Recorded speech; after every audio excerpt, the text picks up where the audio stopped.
Clearly, Dave needs no introduction, especially here. Perhaps you've built on his research or celebrated his accomplishments as progress in reinforcement learning. For some of the people here, your first exposure to reinforcement learning was probably through his UCL-RL course. For me, the first time Dave's research blew my mind was back in 2007 at ICHCAI. He presented a paper where they applied reinforcement learning, believe it or not, to Go. But he did it with linear function approximation. They used self-play and scaled those linear features up to over 1 million local shape features of the board. And we're able to show that RL could actually play competitively against human players on an online server. What made this really poignant for me was that earlier in that year, I had talked to a UMass professor who had done his PhD in reinforcement learning. And afterwards, it was so frustrating and hard that he left the field entirely. And he told me the only way he'd ever return to reinforcement learning is if there was a massive breakthrough in progress. And with the air of saying, when pigs can fly, said, maybe when RL can solve Go. Nonetheless, in that same year, Dave put out another paper where they combined value function learning and UCT and tree search to further make progress on Go. Years later, when AlphaGo broke onto the public consciousness, I remember reading remarks to the effect that this breakthrough wasn't expected for at least another 10 years. And what's really incredible here is that Dave Silver himself had laid the research foundations that led to that breakthrough more than a decade earlier still. It's really natural to focus on the incredible achievements that Dave and his team have achieved over time, but I also want to highlight his prescient research vision, his ability to lead and inspire a team towards that vision, and the paradoxical combination of humility and audaciousness with he approaches research. Please help me welcome Dave Silver.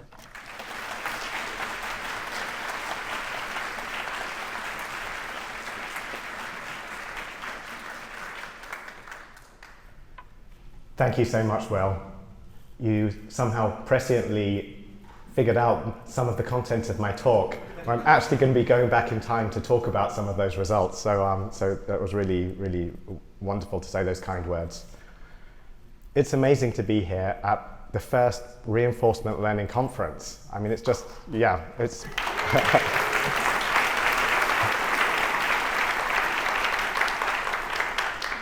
And I'm really excited to be here to talk about some recent results towards what I consider to be the greatest mission of modern science, which is to try and build superhuman intelligence. And I'm going to talk about some new work that just came out a couple of weeks ago that I haven't had a chance to present before, so it feels very appropriate to come here in front of this amazing audience and share it with you. So the talk outline is going to go something like this. I'm going to talk as sort of a grand scale about the path to superhuman intelligence, this amazing mission that many of us are on. Then I'm going to have a little aside and go back in time and talk about 3 different lessons from working in the game of Go and try and bring those lessons back to the present. And finally, I'm going to give a case study, which is the recent work I was referring to, which I'm very excited to share with you guys, which is some work towards superhuman mathematics. So that's the plan. So let's get going. So I've been in this field for a while now. We heard yesterday from Andy Bartow, who gave a wonderful history stretching back far longer than I'm going to talk about. But I've been doing this for, working on RL for around 20 years. And I'm going to focus on, say, the last 10 years in this figure, which shows something which I like to think of as LLM Valley.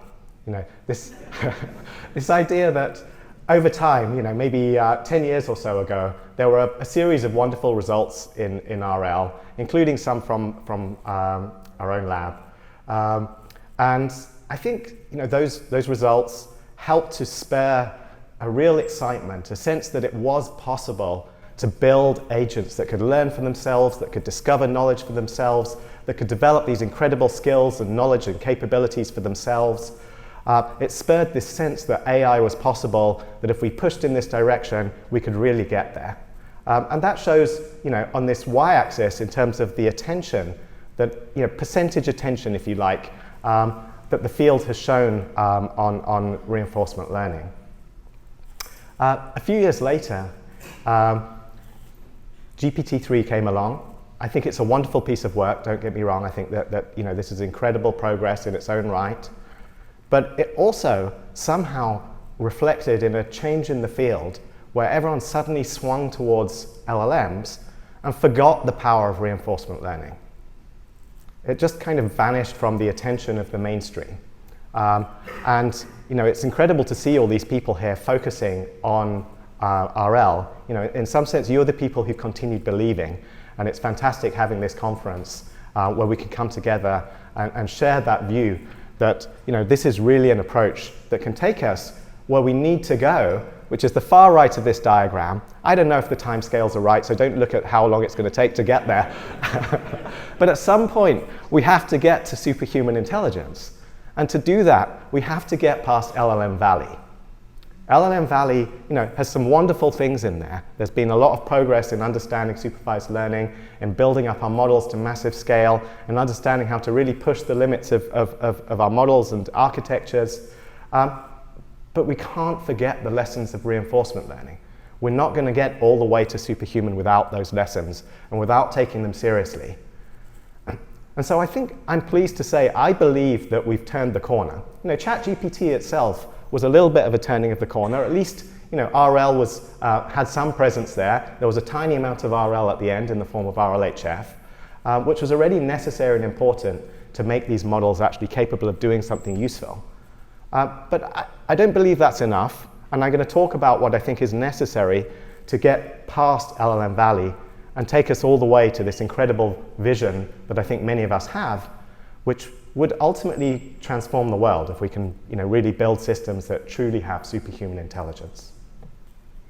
So let me just delve into that a little bit more by asking the question, can LLMs reach superhuman intelligence? And first of all, I'm going to focus on a more specific question, which is, let's think about LLMs that are trained solely from human data. So this is the typical pre-training paradigm where LLMs, they are exposed to all human text on the internet, perhaps all other modalities of human input.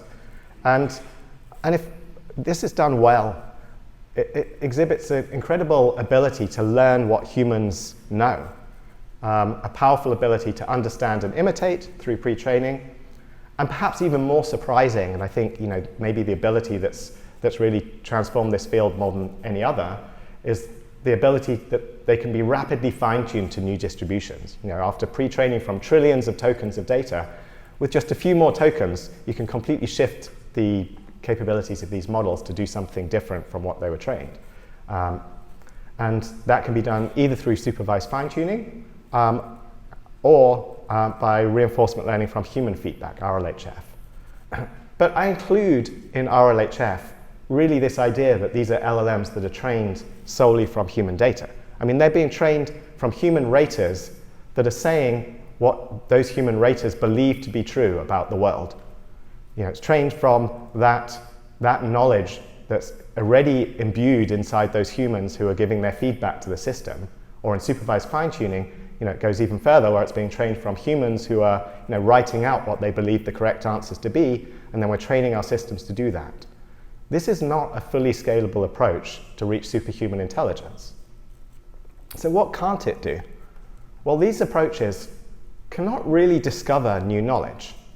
Let's say we want to have systems that can make new scientific discoveries, or, as I'm going to talk about later, try and come up with new mathematical ideas. They also can't self-correct. So if you want a system that understands how the world really works and not how humans say the world works, then we're not going to get there through training systems solely from human data. Although that could be a really helpful starting point, and indeed I think it's got remarkable power as a starting point. And for people building pragmatic systems, of course it makes sense that they make heavy use of that starting point. So to become superhuman, the agent must interact and learn from its environment. This is a must. It's not like an optional. It's not something which can just be added in as an afterthought or the icing on the cake. This is a fundamental activity that we have to focus upon to make sure that our agents will be able to get past LLM Valley and all the way to superhuman capabilities. Now, there's many forms that could take. I'm going to talk about a couple of examples in this talk. But the fundamental idea is we need systems that,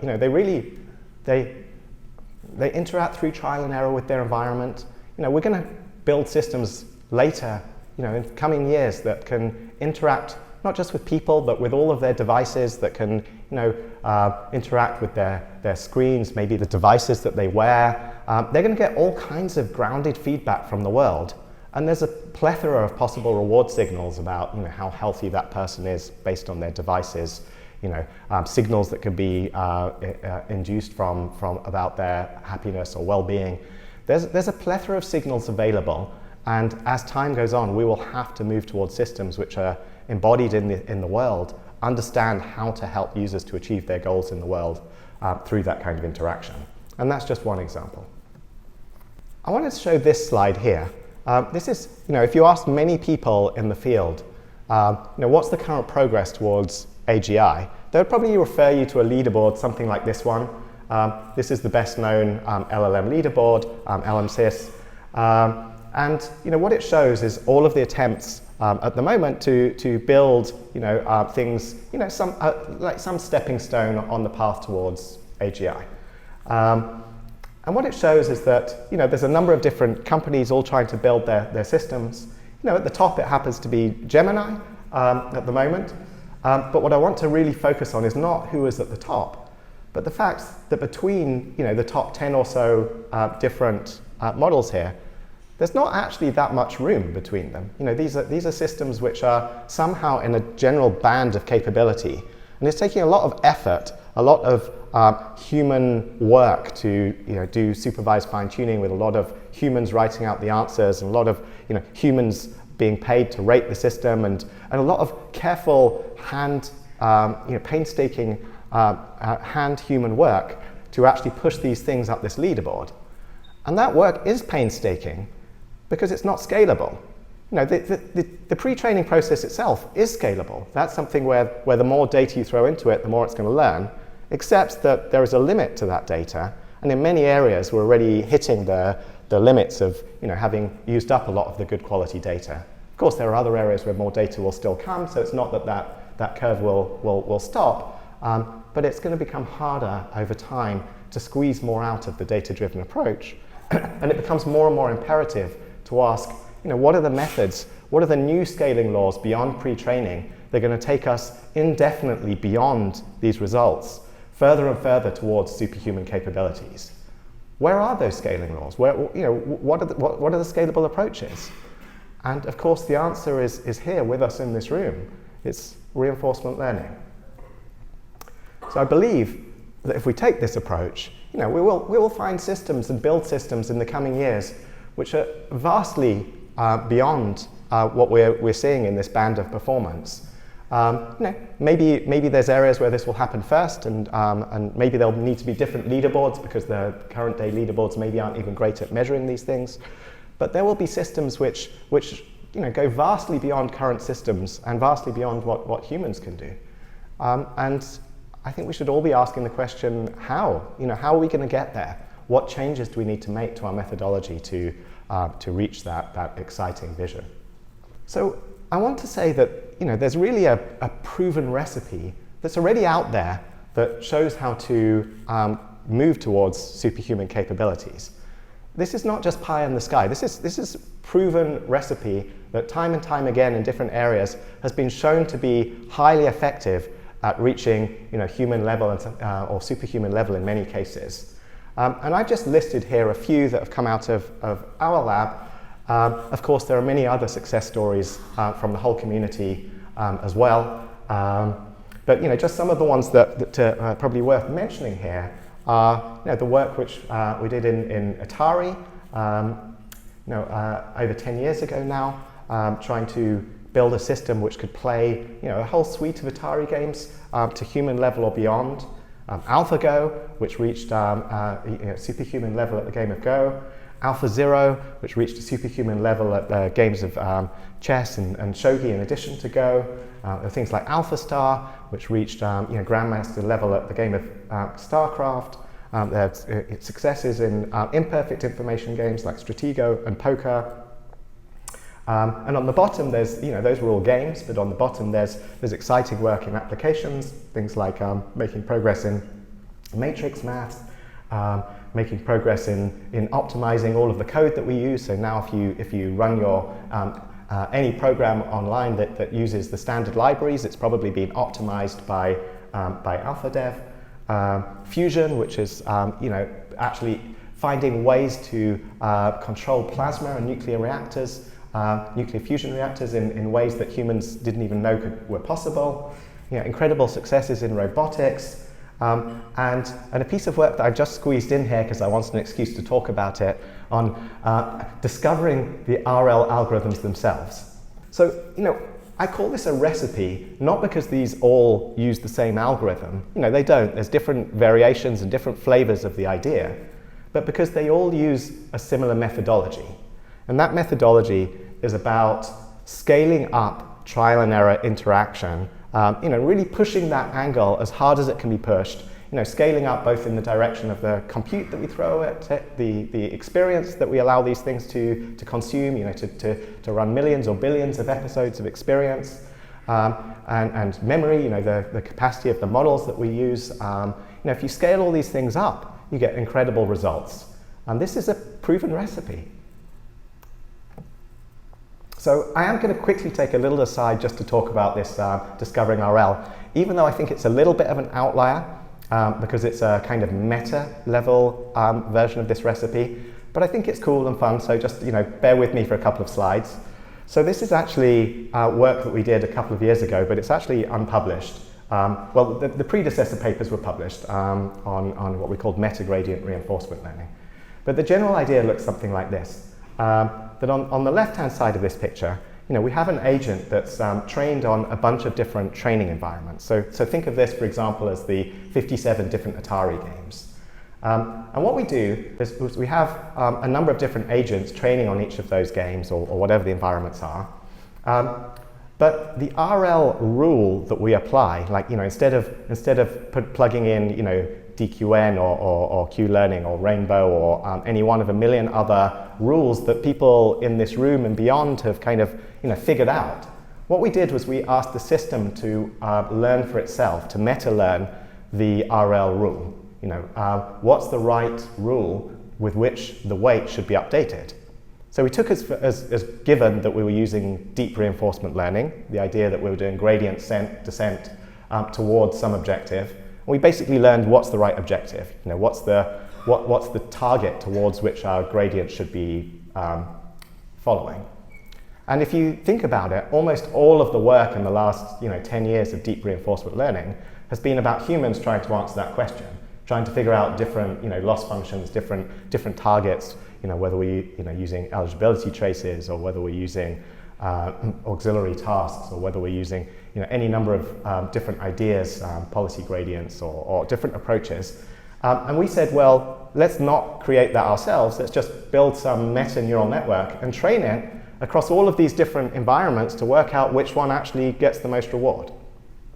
And then we test it on some held out test environments and see how it does. So another view of that is at the bottom. This is the idea of meta-gradient reinforcement learning, which we introduced a few years ago.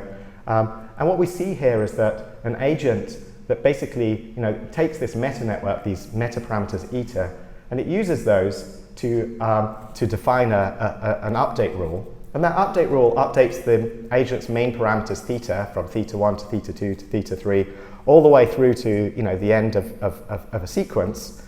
And then we say, well, how good was that sequence of updates?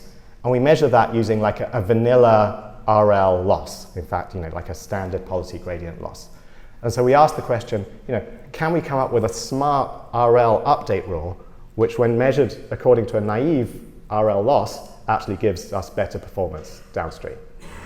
And you can ask, well, how well could this possibly do, this system which is kind of, just learned from reward alone. It's just trained through trial and error interactive experience by reward alone. How well can that possibly do? And the answer again is that when you scale this up, in terms of all of the things I talked about before, you give it a lot of experience, you make these networks larger, and you really push, you get amazing results. So this shows what happens that when we applied this to the 57 Atari games and tested on, so we meta-trained this on the 57 Atari games and then looked at how well the learned algorithm did, it actually outperformed the best algorithm that we'd ever come up with as humans, ourselves. We put a lot of effort into over 10 years of working on Atari and coming up with all of these different variants of algorithms, culminating in the best one we produced was mu0. And this system just figures out something better. It's performed significantly better than Atari. And not only that, but when it's applied to held out environments, out of the box, it also beats the state of the art in those held out environments, things like PropGen, DM Lab. And what's nice as well is that you could ask the question, well, what if we meta-trained on more environments than just Atari? Would that help it to do better still? And the answer is yes. So this, we ran a second version of this where we meta-trained on the top row of environments and tested on the held-up ones on the bottom. And what you see at the bottom is that significantly improved the performance on these held-out environments. So here is a scalable recipe. It's a bit meta, but it's showing again the idea that the reward contains within it a lot of powerful signal, which is sufficient to really surpass our expectations if we just trust our algorithms to learn and to scale through this kind of trial and error interaction to do better and better and better. Okay, so that's a kind of like meta aside, which I just think is a nice result, and I just wanted to share it. So coming back to the main story a little bit, I've been outlining this recipe then that I'm arguing has been successful time and time again in the past. But I think the question which people are asking at the moment is, does this same recipe apply to LLMs? In this new world we're in, where people are building their GPTs and their Geminis and all the rest, does this recipe still apply, or has the game changed? And I think the answer is, of course it still applies. LLMs are extremely powerful starting points, but the same ideas still apply.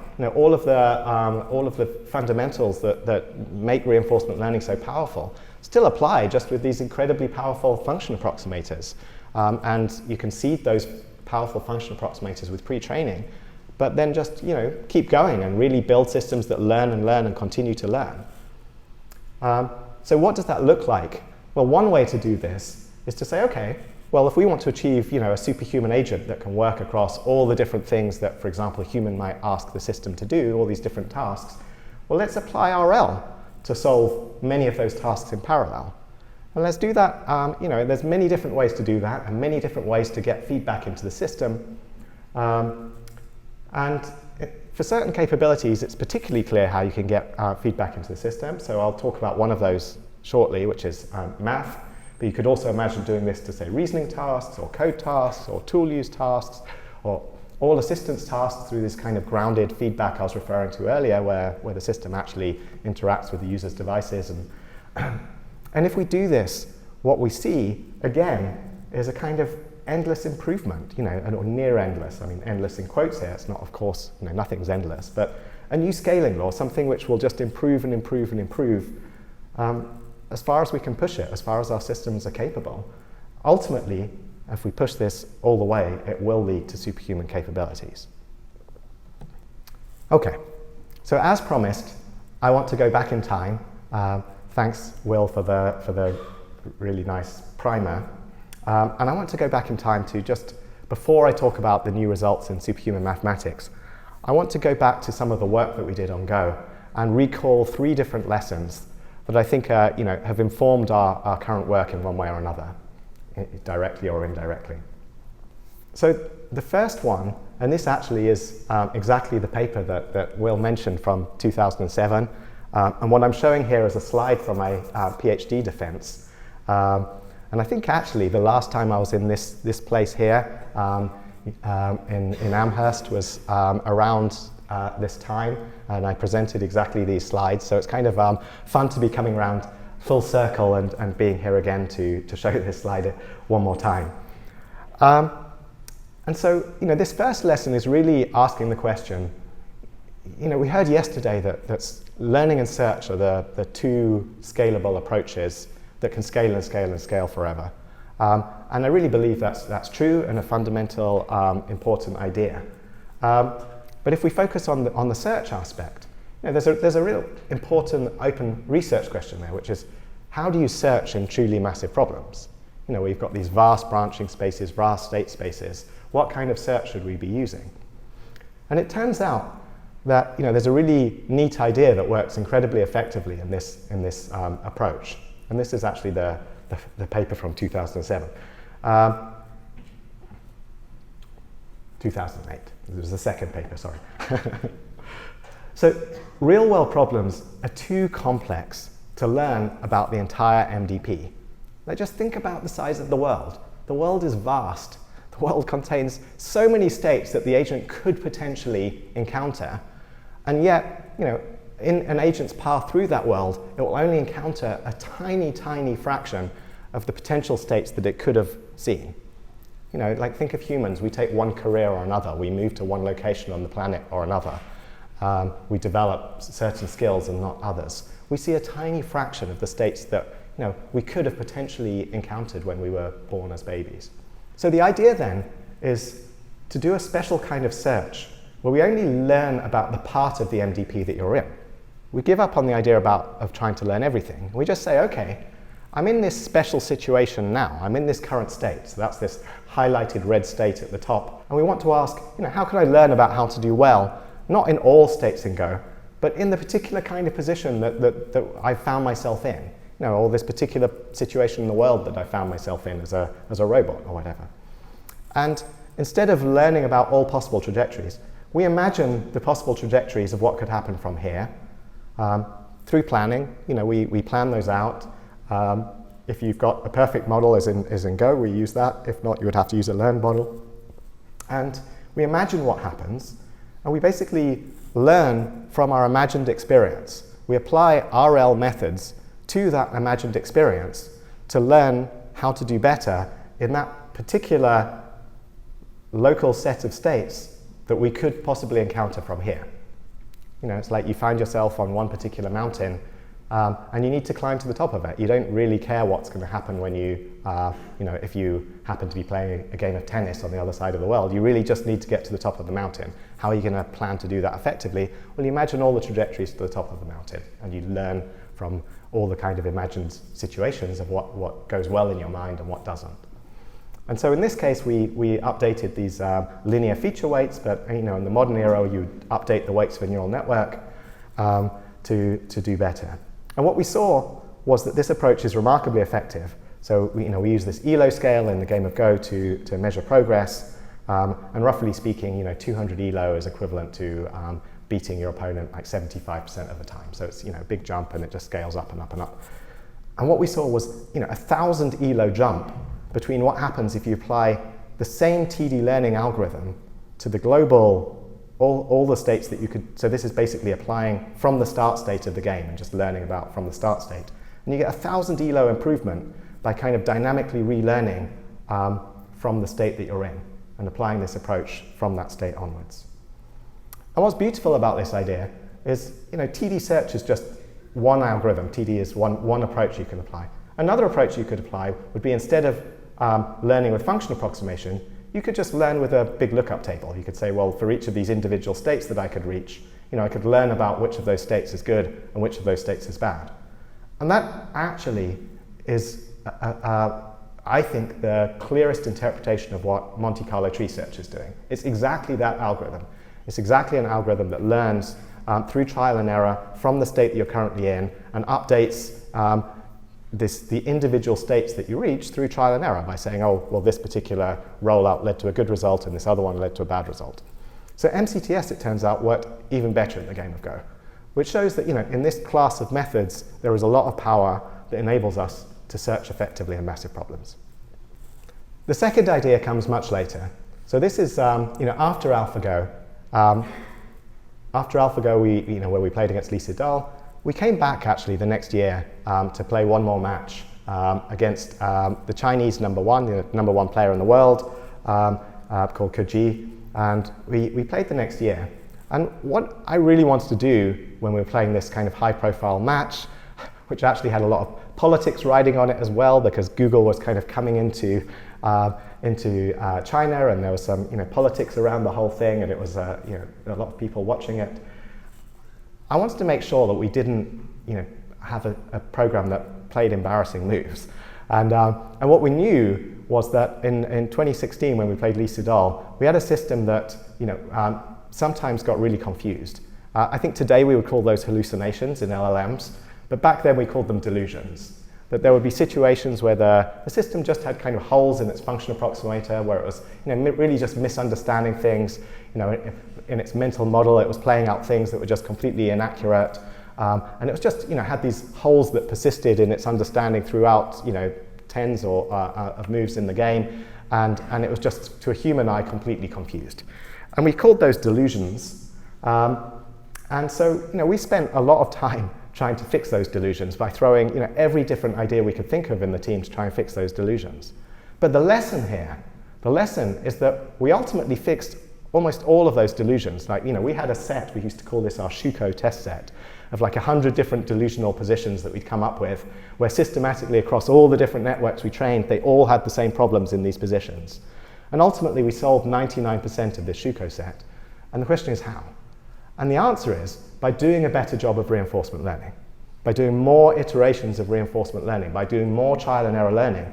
And if you think about it, it's just common sense. If you've got holes in your system, then what you should do is expose those holes to trial and error learning, so the system sees that, oh, I misunderstood the position and that led to me losing, and then it's able to correct over time those misunderstandings, and until actually this system played near perfect Go to human eyes by the time it went to play against Koji. So the answer here was, more RL solves hallucinations. And I think that same lesson still holds true today. We have LLMs which are hallucinating all the time. And to me, that's just symptomatic of us not really having taken RL seriously yet in our LLMs. Okay, so the third lesson from Go is about learning to plan. And maybe this is going to be the most familiar to you guys, because if you really want to build a system that learns how to plan effectively, one way to do that is to use something like the AlphaZero algorithm that we introduced, and which was really effective in not just in achieving superhuman performance in chess, shogi, and Go, as you see in the plots below, or it could learn from scratch to beat the world's strongest programs and the world's strongest humans in each case. But also, it's been used in a bunch of applications since then.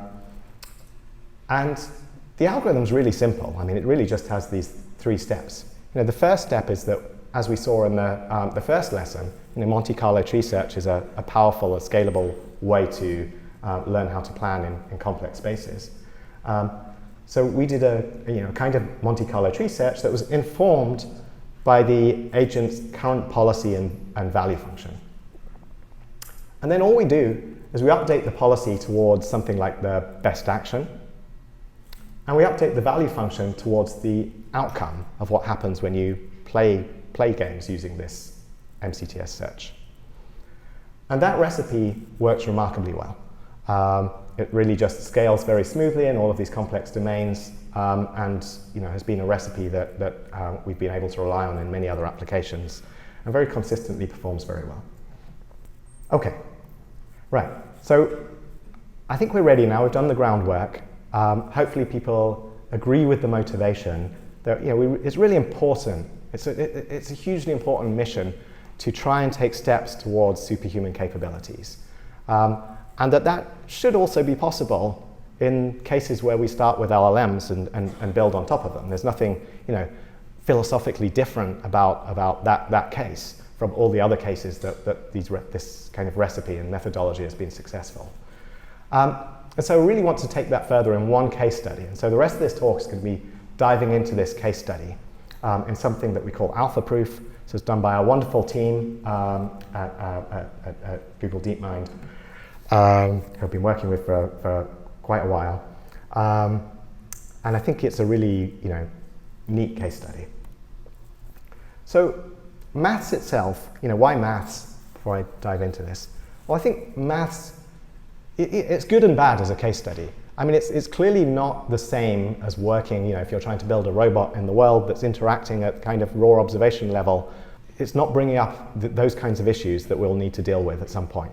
And I think what it is, and why it's so beautiful, is I think it's emblematic of what humans consider to be the peak of human intellect. I think human mathematics, these incredible mathematicians that over thousands of years have built up this amazing knowledge, including, a lot of what we do in this room, of course, is built on mathematical foundations. Being able to prove results is, of course, very important for us. And so I think, if we can build systems which can do mathematics at the level of the best human mathematicians, that would be, a kind of pivotal moment in the history of AI, moving from systems which are far from that goal towards systems which are at or exceed human level. And note, there is still a towards here, so I'm not going to say we've, by any means, replaced human mathematicians in their roles. So what we're going to focus on instead is a stepping stone towards that goal, but a really interesting and exciting stepping stone, which has been a grand challenge for some time now, which is known as the International Mathematical Olympiad, or the IMO for short. So the IMO is this incredibly famous math competition for elite pre-college students. And it's really well known because the problems are notoriously difficult. In fact, each problem, there's this huge panel of mathematicians that comes up with, mathematicians from around the world submit the problems, and there's a panel of mathematicians that select the ones which are suitable. And what they do is they throw out any problem which bears any resemblance to any problem that's ever been in any competition in the past. So, there's a lot of novelty here, which suggests that, the standard kind of data-driven approach may not be fully effective here, because this is, systems that really need to generalize to completely new mathematics. And what happens is, in each country there's a series of many competitions, starting from, all, say, million or so, whatever it is in the country, candidate mathematicians of the right age, and then there's a series of competitions that kind of winnows out the very best at each stage and move on to the next stage, to the next stage, to the next stage, with increasing amounts of training, of thousands of hours going into this, with these brilliant mathematicians selected from each country, six from each country at the end. And many of those go on to become, great mathematicians later. In fact, 50% of all Fields medalists were IMO competitors. And at the end of that, there's this medal ratio that's allocated to the competitors. In the ratio, 6 for no medal, to 3 for bronze medals, to 2 for silver, to gold, 1. So that's about 7.5% of get a gold medal of these brilliant mathematicians. So just to give a flavor of what do these look like, I've put up one problem. This is what the probably the hardest problem from this year's IMO, which we entered. And here's the problem. So if you're finding the presentation boring, then what you can do instead is you can you can try and solve this problem for the remainder of the talk. But I do want to warn you that it's very hard. And in fact, we were working with some judges, one of whom was a Fields medalist who's famous for kind of live problem solving and was a perfect IMO scorer back in the day when he entered. He tried this problem for 2 hours and said he couldn't solve it in that time. So, so these are really hard problems for human mathematicians. So good luck if you choose to do that, or you can listen to me and hopefully learn something. So this is, just an example. This is one of the algebra problems. There are also problems from number theory, geometry, and combinatorics. And there are 6 problems in each year's competition. Right. So this then has been viewed as a grand challenge for AI. In fact, there have been 2 iterations of this. There was something called the IMO Grand Challenge, which was established, I think, around 3 years ago, and which focused on formal mathematics using these kind of formal, theorem-proving kind of languages, like Lean is the one we're going to talk about later. And there's been some progress on this. So there are some papers from OpenAI and Meta culminating in the ability to solve one or 2 of the earliest IMO problems, and the IMO problems tend to get harder and harder over time as well. The 2024 ones are far harder than the ones from the 60s, for example. And so the progress to date in formal math is something like, I believe, the best method was something like 2.5% historical solve rate. Then there was this IMO prize, which actually has a $10 million prize pool that was put together by a hedge fund. And this one focused on informal math. So, the idea is the problems are posed in English. I think with all the excitement of LLMs, the expectation was that systems would reason in English and try and solve the problems in English. And the progress to date, they just had their progress prize awarded. And the progress to date is basically that they can solve like problems which, on the ladder of competition difficulty are about, 4 rungs below the IMO in terms of the competition difficulty. So, in terms of those sequences of competitions I was talking about, much easier problems. And they have made no headway on the IMO as yet. And current LLMs perform very poorly. They hallucinate frequently, and they often, get the answer wrong but tell you they've got it right, and things like that. And so, they basically fail on IMO level problems, even historical ones. But there is some pollution of the data set there where they've sometimes been trained on the historical IMOs. So they sometimes are able to, because of contamination, can solve 1 or 2. But on held out ones, they get nothing. Okay, so we took a split approach to this. One approach these actually were done by at different times and different subgroups. And there's one approach was worked on geometry. This was an approach called alpha geometry, which worked from synthetic data and was trained by supervised learning and is extremely effective in geometry, but doesn't work in other areas of mathematics. But what I'm going to talk about is the second approach, which is kind of a general approach to mathematics, which we call AlphaProof, and it works on formal mathematics and is discovered fully from reinforcement learning applied to an LLM in the kind of manner I've been alluding to in the first part of the talk. And I'm going to just spend some time talking about that. Okay, so we had a kind of master plan, if you like, for AlphaProof and how we could go about succeeding in maths. And the master plan was basically based on 2 steps. The first step was the idea that we need, that we can, in mathematics, is a place where we can get perfect verifiability.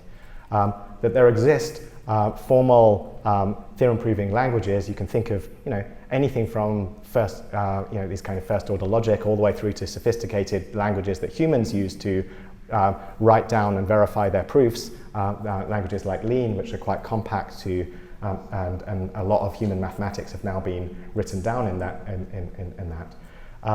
And if we have this perfect verifiability, this allows us to generate provably correct proofs. That if we actually have a system that gives a perfect reward that says this proof that we've written out was either correct or incorrect. And if we have that, we should therefore be able to reach superhuman intelligence, just like in Go and chess and shogi, provided that we can generate high enough quality and quantity problems to train on, and the RL works. So I think the first part of the talk was trying to show that there's this context that we've seen before, where RL has worked in all these previous cases where there is a reliable reward signal, And so I think, we put a lot of trust into the fact that should work. And so then the question is, where can we get the problems to actually train on? So the approach we took was really based on formal mathematics. So there's two choices really when you start to work on math. You can either work on informal mathematics, which is like working in the raw English, as I alluded to earlier. And the advantage of that is there's a large amount of human data available. Like there's all of the things that humans have ever written, all of the textbooks, all of the stuff on the internet, all of the human proofs that have ever been done. But the downside is it's not verifiable. So we chose to go another way, which is formal mathematics. And in the case of formal mathematics, there's a very small amount of data comparatively. There's, actually humans have only put together, order maybe 100,000 proofs ever in formal mathematics. But it has the huge advantage that it's verifiable. And what that means is that we can actually start to generate our own proofs and verify for ourselves that those proofs are effective through RL. We can learn to do better and better, figure out new proofs, start creating our own data, and start learning from that data which proofs are effective. And that allows us to go from, say, 100,000 proofs to something like 100 million proofs. And so, if we go back to our lesson about how to solve hallucinations, I think what we can also see is that if we take the route of informal mathematics, the fact that standard LLMs are not verifiable means that inevitably, whatever you try and do, if you try and optimize these systems, they will inevitably hallucinate because they have no way to self-verify that they are saying the correct thing. On the other hand, if we go down the formal mathematics route, you could say, at least in the case of mathematics, where you have this perfect verifiability, if you have a statement and you write out a proof and the prover says this is correct, then that is a true proof of the problem. Okay, so the first step then was generating problems, and to do that we needed to get some formal problems. We needed to have a wide range of problems in formal math. And so, the way we seeded this system, the way we generated the problems that we were going to train our RL system on, was through a formalizer. So what this did was it took human English problem statements and it translated them into lean, into a formal theorem-proving statement of the problem in this very compact language. So here's an example of the formalizer taking that challenging problem from the IMO, transforming it into formal mathematics. And what we did was we mined a large number of human English problems, and we tried formalizing them in a number of different ways. And what happened was, sometimes we got it right, and sometimes we got it wrong. But because of the nature of formal math, whatever we came up with was always some kind of valid mathematical statement. And that meant that, let's say the system doesn't accurately transform the human problem into the same problem, that's okay. You've still got either a really trivial problem that can be trivially proven or trivially disproven, or if it's not trivially proven or disproven, it ends up being really interesting anyway. We don't really care what the set of problems are that we're trying to solve, as long as they're rich and interesting and challenging. So our approach was simply to mine a wide range of problems, formalize them in a bunch of different ways, and hope that in that set there was a sufficient breadth and depth of challenge that would provide this amazing curriculum that our system could learn from, starting from very easy problems all the way through to extremely difficult. And so that's the approach we took. Then we move on to the actual RL part. So at the heart of the RL problem, is actually a AlphaProof solver network.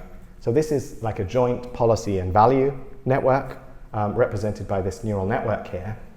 And what it takes as input is the state of the formal prover. So these kind of formal proving systems like Lean, what they have at each step of the proof, they can tell you the state, which is basically what goal you're trying to reach and what assumptions you've made to date. So the orange things here are the assumptions. So this is a particular point partway through a proof of this particular theorem, and we see that there's a bunch of assumptions that have been made at this point in the proof, and there's a goal here that the system's trying to achieve, and that's the state of the prover. And given that state, we estimate the value, saying how close are we to a proof, and we also produce an action, which is the next tactic that we're going to apply in our proof, like the next line of the proof. And what that does is when you apply this tactic, it updates the state. So for example, this have tactic here, what it does is it introduces a sub-goal into the system. And so that would modify the goal of this system, and then the system would proceed with that sub-goal and so forth. And so this is like a classic kind of, you've got an MDP based on these states and these actions, and we're building a policy to try and solve this problem, and we also have a value function to figure out how well we're doing. So that's like a transformation of this problem into RL. And then we apply our training pipeline. So the training pipeline looks something like this. The first step is that we build up our problem set using the formalizer network. So as I mentioned, we started with something like 1 million informal English language problems. We formalized those a bunch of different ways to get something like 100 million different formal problems of all different difficulties, a huge range of different mathematics that's been covered there. And then we applied on those formal problems then our RL loop. And at this point we've basically applied a version of AlphaZero. And this is AlphaZero not in the sense that it starts from scratch, because it started from a pre-trained LLM with some knowledge of how to, which was trained on these a small number of lean proofs, so it had some idea of how to output the right kind of thing. But it had never seen any of these, any solutions to any of these 100 million problems. It had to discover those for itself. So in that sense, the system is really, the vast majority of what this system learnt about how to do mathematics is in the RL, not in the pre-training. And the way it works then is it has this solver network. It runs an MCTS search using this solver network to try and prove one of these problems. And if it successfully proves one of the problems, that gets basically added in to the training data that updates this solver network. So it's learning basically each time it does something good in the search, it's kind of training more and more on the things that it's figured out with its search. And this provides this curriculum where it first of all learns how to solve really easy problems, and then slightly harder problems, and then slightly harder problems still. And we actually ran this RL algorithm over multiple months. This is something which ran for a really long time, and we saw just this beautiful continual improvement in the performance of the system until over time it was able to solve something like 40% of historical IMO problems using a very modest amount of compute. And I'll come next to how you can do better using a larger amount of compute. So this was kind of the foundation of the system, this kind of RL algorithm that gets better and better and better. And we saw that now we have an LLM which is really learning to get better and better and improve and improve and improve. So now I want to come back to the idea from my PhD thesis. What do you do when you now are actually entering the competition? We entered the IMO 2024 competition a couple of weeks ago. This happened at the end of July. And we wanted to apply, more compute to try and do really well on the particular problems that we were faced with. Not the ones that we trained on, but now we were faced with these particular problems. We had 6 problems. We wanted to solve those problems alone and get really good at solving those 6 problems. So this is maybe related to what I showed in the PhD thesis, where we were able to run on Go positions starting from here. Now what we want to do is to apply the same AlphaZero algorithm, but starting just from those IMO problems, like really just learning how to get better and better and better at those particular IMO problems. But the issue is those IMO problems are kind of like needle in a haystack problems, where if you don't solve them, you don't get a lot of feedback to do better. So what we actually added in to make this more effective was something called variant generation, where for each IMO problem, we generated thousands of different variations of that problem. You can think of these as like abstractions of the problem, where we kind of abstracted the problem to simplify certain details of the problem or modify certain details of the problem to give different variations. And that provides a curriculum where now you've got some of them end up being simpler, some of them end up solving different aspects of the problem. And as you start to learn how to solve these simpler problems, you end up getting better and are able to solve the much harder problems. And so we applied that live to the IMO 2024 problems.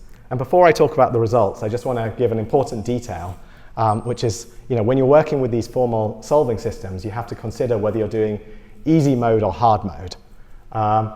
So what does this mean?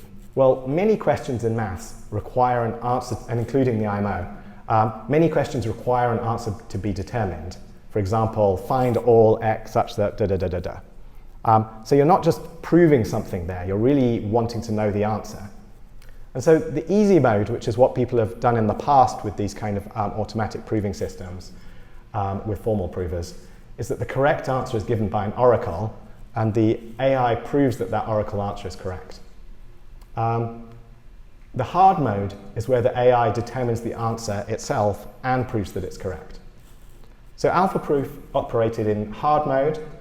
So what we did in the IMO 2024 was we generated candidate answers using Gemini, and we attempted to prove or disprove all of those candidates. And what happens is we find that at a certain point the system kind of figures out how to disprove most of the kind of nonsense answers, and then it quickly rattles through and just disproves all of them and says, okay, those were all bogus for very similar reasons, and it's kind of learned how to the strategy for disproving them, and then it's left with just the real answer, and it can focus on proving that's correct. So if we look then at how we actually did on the IMO 2024, there are 6 problems. The ones with the asterisk required an answer to be determined. On the face of it, we actually were a bit unlucky in the categories because we had this alpha geometry system that's super strong at geometry, but we only got one geometry question in the IMO. And combinatorics is where AlphaProof finds the hardest because they're kind of most free form. I'll give an example shortly. And we had 2 of those. But despite that, we did rather well. And we ended up getting full marks on 4 of the 6 questions. And the only ones we didn't succeed on were the combinatorics problems. And just to compare to that, I should say that we took longer than the humans. So the humans get 2 times 4.5 hours on 2 different days for the competition. We took longer, so we used 3 days to run our kind of test time RL approach that I mentioned.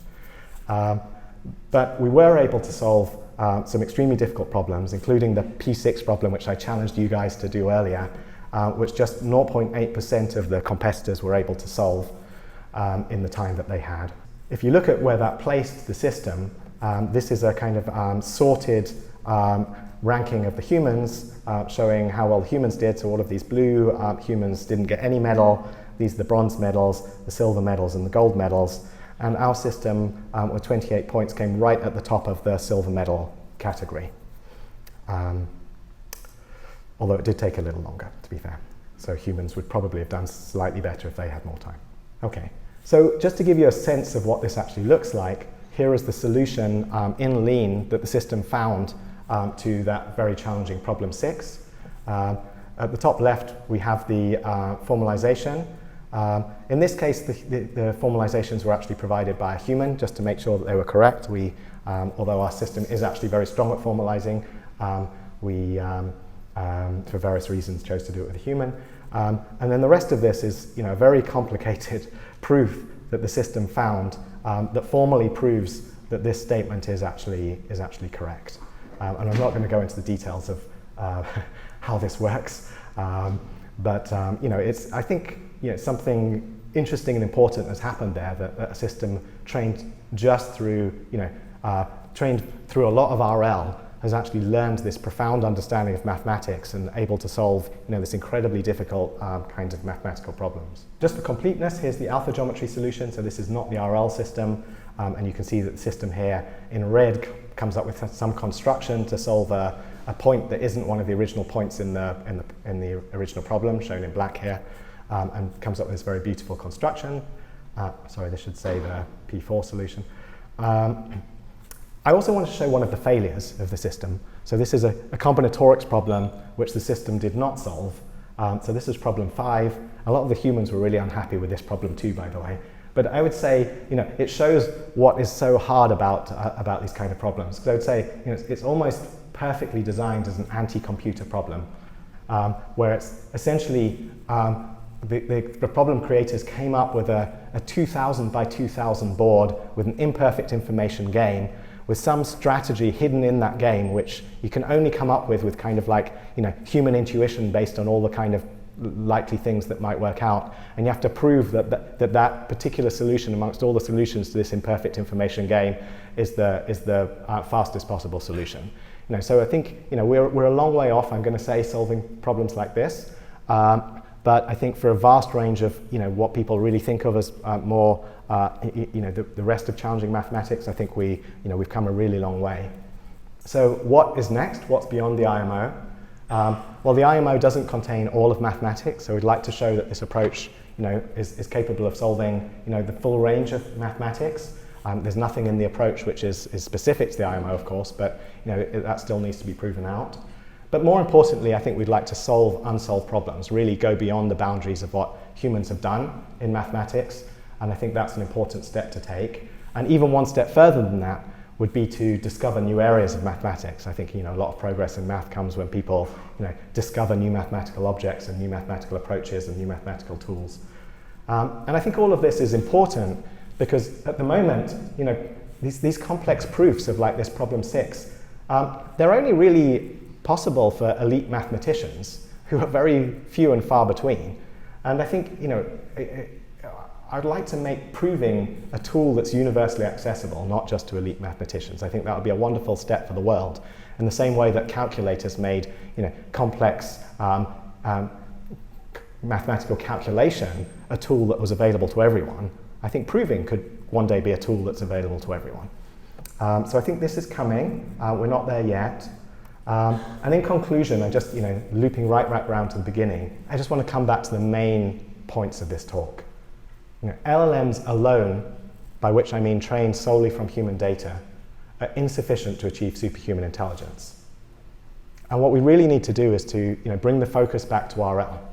And what we've seen is that superscaling RL provides a clear pathway to superhuman intelligence. And the efficacy of that approach has been proven many, many times. Examples including things like Atari, AlphaGo, AlphaZero, and all the thousands of other great applications that people have done from all around the world in using RL. But the same approach also works from powerful LLM priors. And there's nothing special about this approach. And I think a lot of this talk was to debunk the idea that LLMs are somehow in opposition to RL. They're just another function approximator and another starting point. And if we apply RL, with powerful tools and do the things that we know are effective, we can, get amazing results. And I think AlphaProof hopefully is one existence proof that this idea really works. And I'm hoping to see many more, and that collectively will take us beyond LLM Valley. And of course, this is just the beginning. There is exciting work to come for all of us, and I hope that, many, many people will join us on this mission to try and really achieve superhuman intelligence. Thank you.